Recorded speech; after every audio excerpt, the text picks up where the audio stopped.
और आज फिक्र की शुरुआत सीरिया में हुए उस नरसंहार की खबर से करते हैं जिसकी चर्चा पूरी दुनिया में हो रही है। यकीन मानिए ये पूरी रिपोर्ट देखने से पहले आपके लिए एक स्टैट्यूटरी वार्निंग है कि कुछ तस्वीरें और कुछ सिचुएशंस ऐसी होंगी इसमें जो आपको विचलित कर सकती हैं।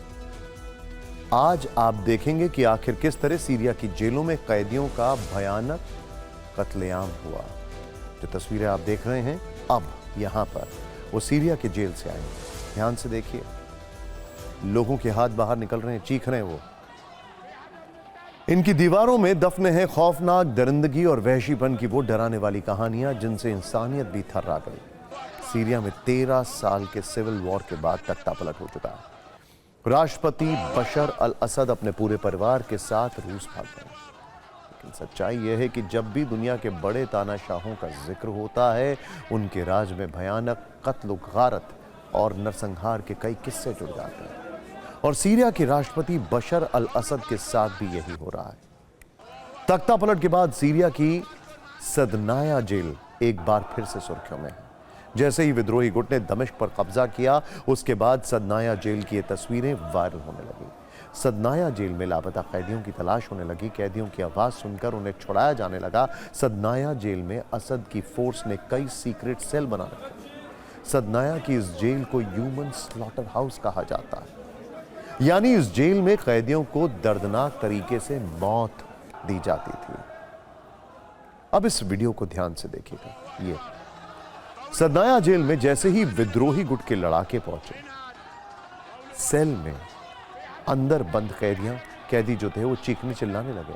वो सेल से हाथ बाहर निकालते हुए आवाज लगाने लगे। उन्हें इस तरह से बंद किया गया था जहां सूरज की रोशनी भी बड़ी मुश्किल से पहुंचती थी।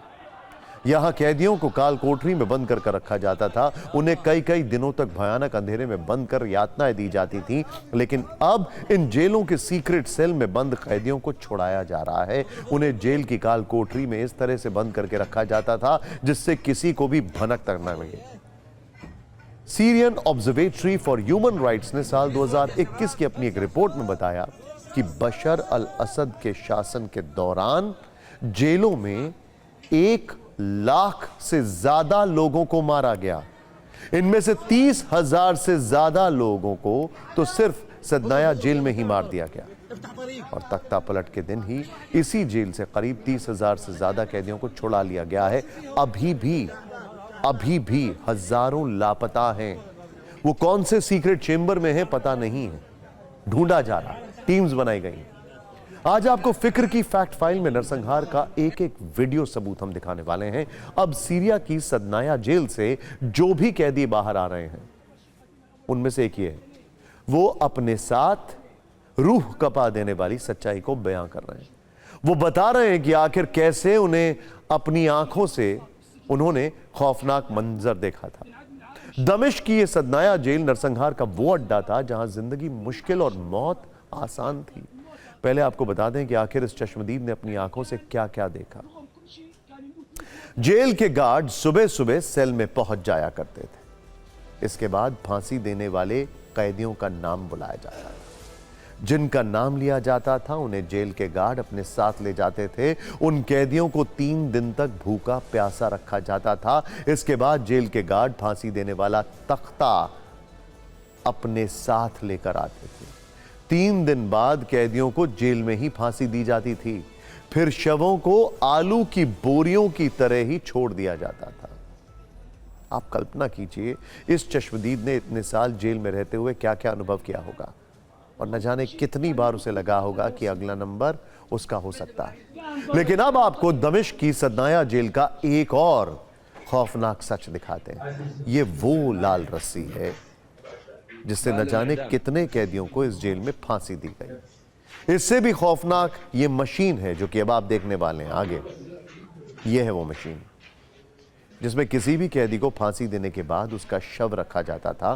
फिर मशीन की मदद से उस शव को बुरी तरह से दबा दिया जाता था। इसके बाद कैदी का शव किसी पेपर शीट की तरह बन जाता था।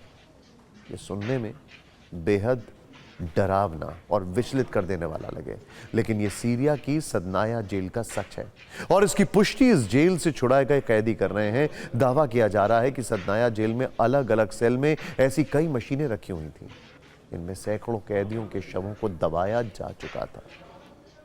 यानी आप भी समझ गए होंगे कि आखिर दमिश्क की सदनाया जेल को इंसानों का स्लॉटर हाउस क्यों कहा जाता है।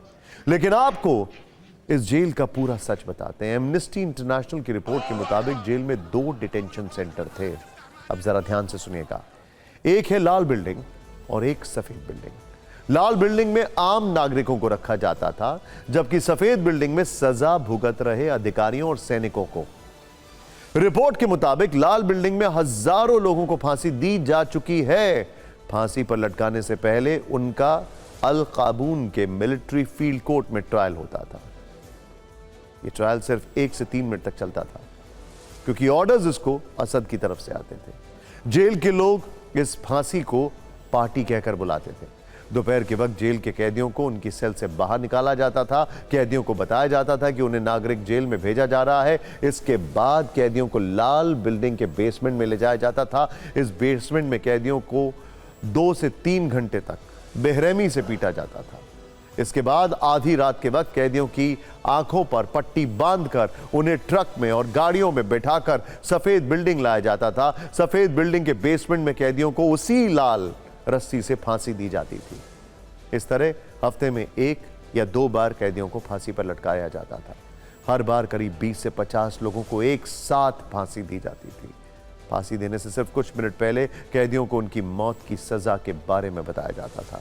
कैदियों को यह भी नहीं पता होता था कि उन्हें मौत कैसे दी जाएगी, जब तक कि उनके गले में फांसी का फंदा नहीं डाला जाता, क्योंकि हमेशा उनकी आंखों पर पट्टी रहती थी और उनको खाने को कुछ नहीं दिया जाता था। इसके बाद कैदियों के शवों को तिशरीन हॉस्पिटल में रजिस्ट्रेशन के लिए लाया जाता था। रजिस्ट्रेशन के बाद कैदियों के शवों को एक साथ दफना दिया जाता था। इसी तरह दमिश्क की सदनाया जेल में कैदियों का सामूहिक नरसंहार किया जाता था। जेल में काम करने वाले और हिरासत में लिए गए लोगों की गवाही के बाद तैयार एमनेस्टी की रिपोर्ट में अनुमान लगाया गया है कि सितंबर 2011 से दिसंबर 2015 के बीच जेल में 5000 से 13000 लोगों को फांसी दी गई।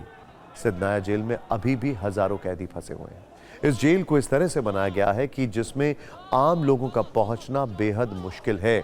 सदनाया जेल में 3 मंजिला अंडरग्राउंड सेल है। अभी सिर्फ जेल की पहली मंजिल ही खोली गई है। पहली मंजिल से 30,000 से ज्यादा कैदी निकाले गए। द व्हाइट हेलमेट ने यहां कैदियों को निकालने के लिए 5 इमरजेंसी टीम तैनात की हैं। इसके अलावा ट्रेन डॉग्स की मदद ली जा रही है। कहा जा रहा है कि इस जेल के अंडरग्राउंड सेल में अब भी 10,000 से ज्यादा लोग फंसे हुए हैं। दावा किया जा रहा है कि कई कैदी तो जमीन से 100 फीट नीचे बने सेल में फंसे हुए हैं। यहां पहुंची रेस्क्यू टीम सीसीटीवी कैमरों में फंसे कैदियों को देख तो पा रही है, लेकिन उन्हें समझ नहीं आ रहा है कि उन कैदियों तक कैसे पहुंचा जाए। रेस्क्यू टीम इस जेल का मैप खोलकर इसमें अंदर जाने के रास्ते खोज रही है। हर एंट्री और एग्जिट पॉइंट को बारीकी से देखा जा रहा है। इसके साथ ही रेस्क्यू टीम ने सोशल मीडिया के जरिए पूर्व सैनिकों और जेल से छूटे कैदियों से अपील की है कि वो आएं और रेस्क्यू में मदद करें। रेस्क्यू टीम पूर्व सैनिकों से जेल के दरवाजों के इलेक्ट्रॉनिक कोड मांग रही है, जिससे सेल में फंसे कैदियों को छुड़ाया जा सके। लेकिन अब सवाल यह है कि आगे सीरिया का क्या होगा। तो इसके जवाब में जो चेहरे सामने आते हैं वो है अबू मोहम्मद अल गोलानी। इसको अमेरिका ने बैन कर रखा है। इसके ऊपर अमेरिका ने 10 मिलियन की बाउंटी दे रखी है। लेकिन ये अमेरिका के चैनल CNN को इंटरव्यू देता है। खैर, इसे सीरिया की सत्ता का सबसे बड़ा दावेदार माना जा रहा है। लेकिन ये गोलानी है कौन? अब जरा इसकी डिटेलिंग करते हैं। गोलानी ने ही असद के खिलाफ विद्रोह का नेतृत्व किया। अबू मोहम्मद अल गोलानी विद्रोही संगठन हयात तहरीर अल शाम यानी HTS का मुखिया है, जो पहले अल-कायदा के साथ मिलकर काम करता था। हालांकि बाद में इसने कहा कि अल-कायदा के साथ नहीं है। लोगों को इस बात पर यकीन नहीं है। लेकिन वर्ष 2011 के गृह युद्ध के दौरान गोलानी सीरिया आ गया और फिर 2016 में अल गोलानी ने खुद को अल-कायदा से अलग कर लिया। वर्ष 2017 में इस्लामी गुट के साथ मिलकर अबू मोहम्मद गोलानी ने HTS बनाया। गोलानी इदलिब समेत कई हिस्सों में इस्लामी सरकार चलाता है। गोलानी के संगठन HTS का सीरिया के उत्तर पश्चिमी हिस्से में दबदबा है और असद के खिलाफ सबसे मजबूत जंग अल गोलानी ने ही लड़ी है। ये वो गोलानी भी है जिसे अमेरिका ने वैश्विक आतंकी घोषित किया है। लेकिन माना जा रहा है कि अब अमेरिका HTS को आतंकी लिस्ट से बाहर कर सकता है, क्योंकि इसको सपोर्ट किया टर्की ने और टर्की को सपोर्ट किया अमेरिका ने।